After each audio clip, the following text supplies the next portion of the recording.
कंठ है वो सुरीला नहीं है। 41 गठबंधन की पार्टी को 41 पार्टी जी का ऑडियो दीजिए, बहुत धीमा सुनाई दे रहा है। करा रहा हूं कि सिर्फ मोदी जी की पार्टी है।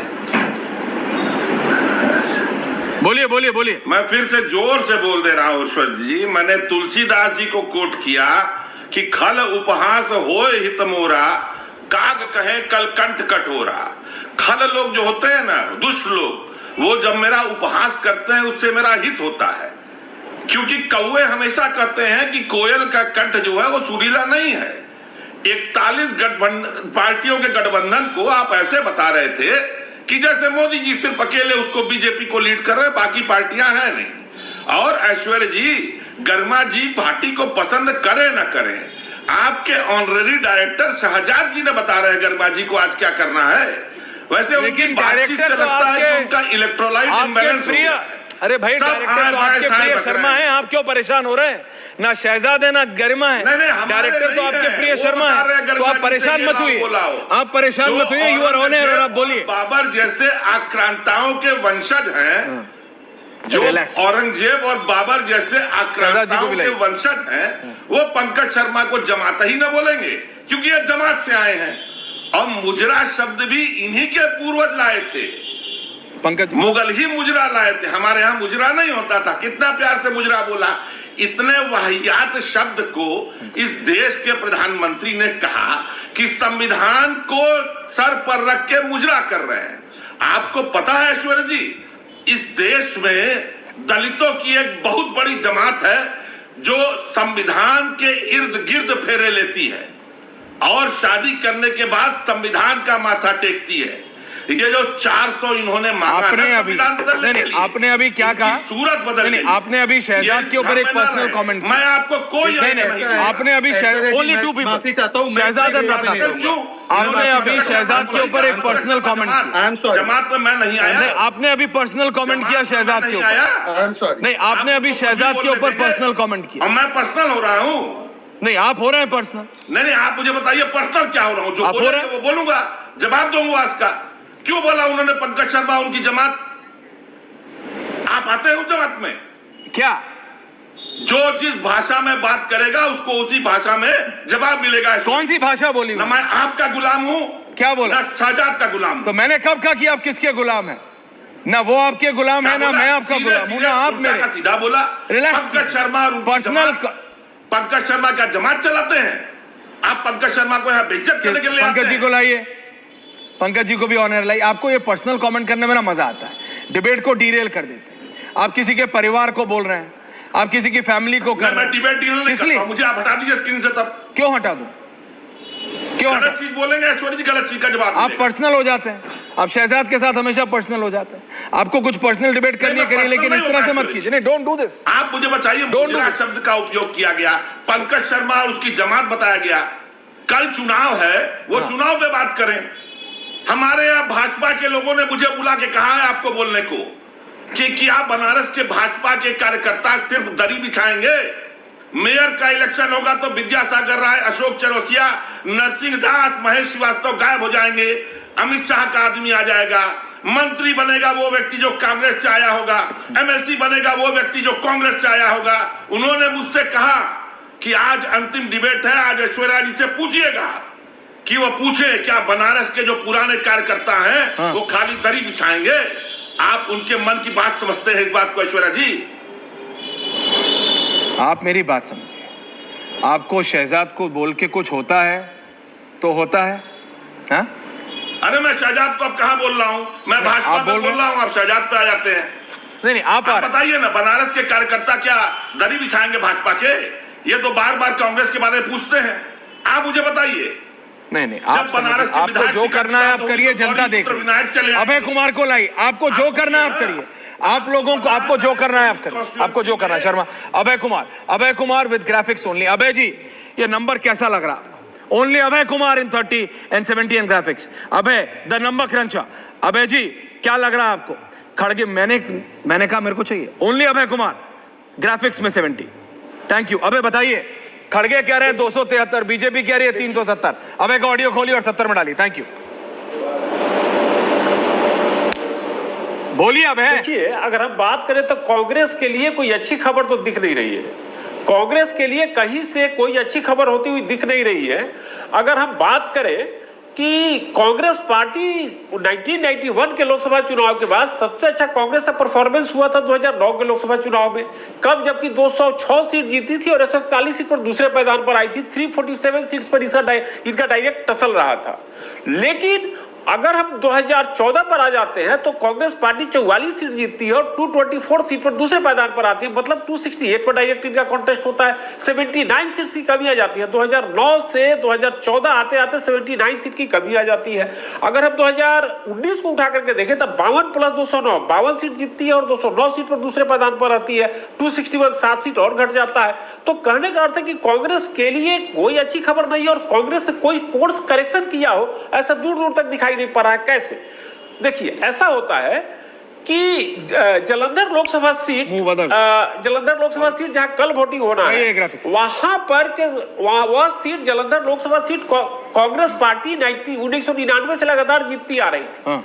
उसके वहां के सांसद 2 टर्म के सांसद थे संतोष सिंह, वो राहुल गांधी के भारत जोड़ो यात्रा के साथ चल रहे थे। उनके कुछ तबीयत खराब हुई, उनका हो गया निधन। अब उस सीट पर जो 99 से कांग्रेस पार्टी ने कभी नहीं हारा है, वह सीट इस बार उनकी पत्नी को खड़ा किया गया। उसके बावजूद भी कांग्रेस पार्टी चुनाव हार गई उस सीट पर। दूसरा मैं उदाहरण दूंगा संगरूर लोकसभा सीट का। संगरूर लोकसभा सीट पर 2019 के लोकसभा चुनाव में कांग्रेस पार्टी दूसरे मैदान पर आई थी 3,03,000 वोट के साथ। वहां के भगवंत मान साहब चुनाव जीते थे। लेकिन जब बाइपोल हो रहा है उनके रिजाइन करने के बाद, तो कांग्रेस पार्टी को 79% वोट आता है और जमानत जब्त हो जाता है। तो कहने का अर्थ है कि कांग्रेस पार्टी ने कोई ऐसा कोर्स करेक्शन किया नहीं है 2019 के बाद कि कहा जा सके कि भाई आप अच्छा परफॉर्म करते हुए दिख रहे हो। उसके बाद भी मैं आपको मल्टीपल उदाहरण बता सकता हूं कि कांग्रेस पार्टी ने मतलब कोई भी ऐसा course correction. Pankaj ji, Harshvardhan ji on this, Bhati ji मैं आ रहा हूं। पंकज जी आपने सुना अभय को? अभय ना कांग्रेस के हैं ना बीजेपी के, सिर्फ नंबर्स को एनालाइज करते हैं। अभय को रखिए, अभय की बात हो रही है। आप उनके नंबर्स या उनके एनालिसिस से सहमत है या फिर असहमत है? क्यों? हाँ या ना, एंड क्यों सर? आवाज बहुत ब्रेक कर रही है तो मैं ठीक से बात सुन नहीं पाया। सर आपकी भी बहुत खटी खटी आ रही है, माफी चाहता हूँ जी।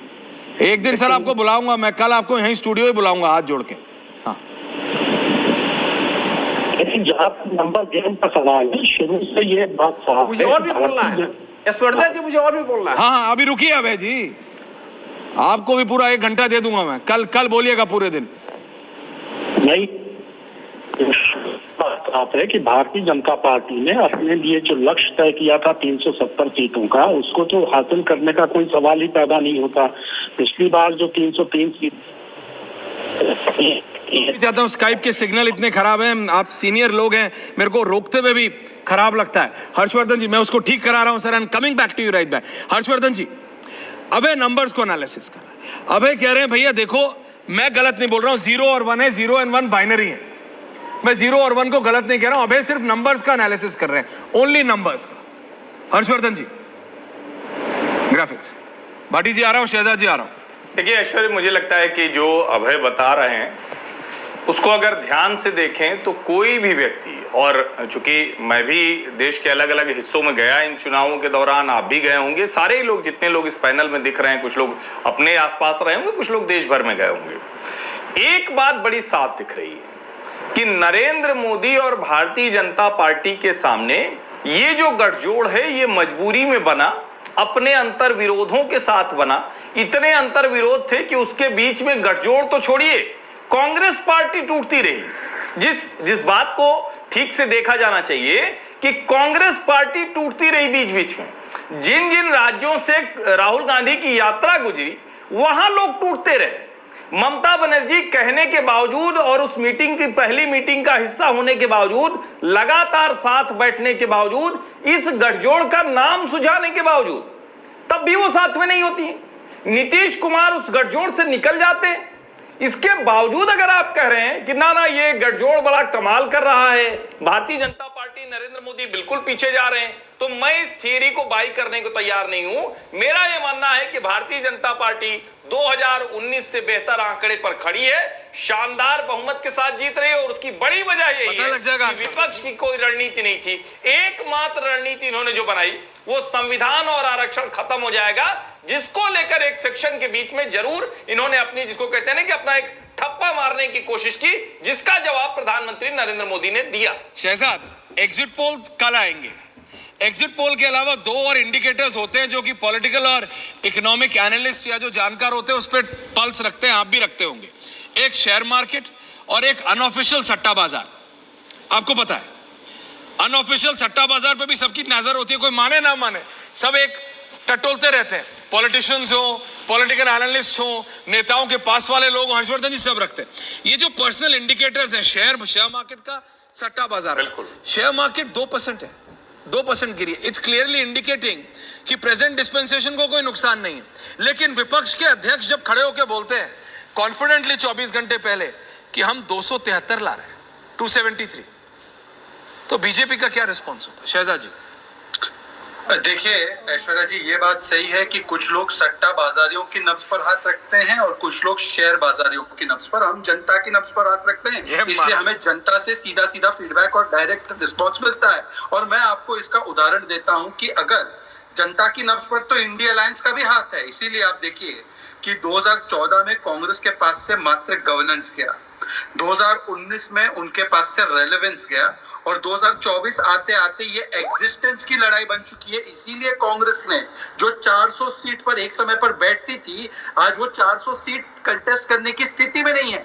कई जगहों पर वो पार्टनर बन चुकी है। बताइए, दिल्ली में जूनियर पार्टनर बन चुकी है, और वही पार्टी के सामने जिसने उसको साफ कर दिया, अब पंजाब में उसको माफ कर दिया है एक प्रकार से, क्योंकि वहां पर भी अलायंस नहीं बन पाया, परंतु वहां पर जो इस अलायंस का नुकसान होगा वो होगा, वो झेल रहे हैं।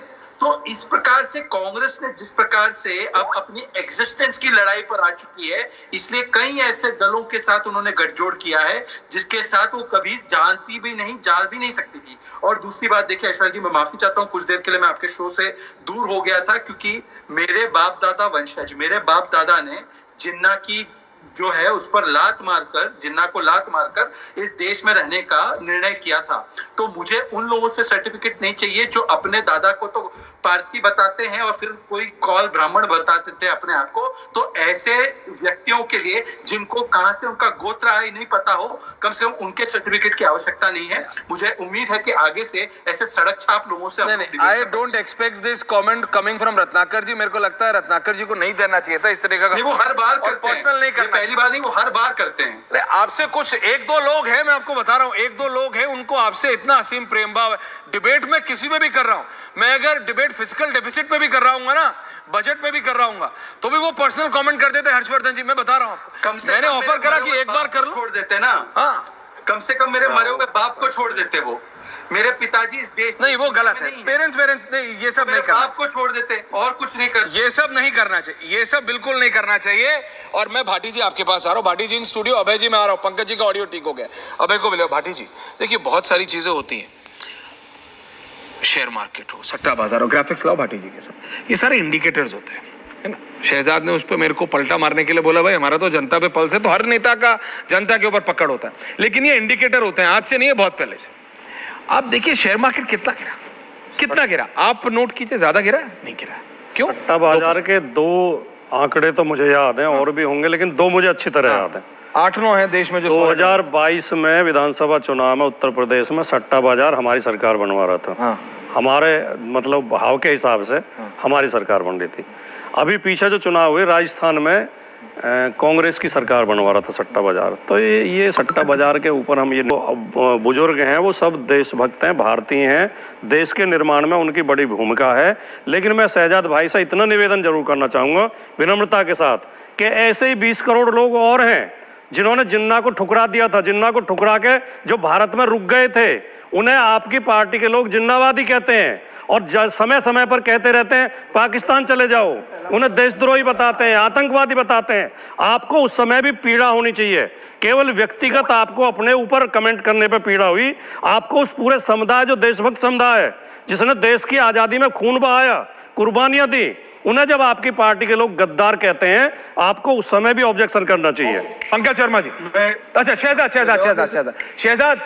इज काउंटरिंग, उसके बाद पंकज जी। हर्षवर्धन जी क्यों नहीं है इसमें? हाँ भाटी जी, आपने बिल्कुल सही कहा कि 20 करोड़ लोगों के वफादारी पर कोई सवाल निशान नहीं है, परंतु आप 20 करोड़ के जो प्रतिनिधि है किसमें देखते हैं? ये अंसारी भाइयों में।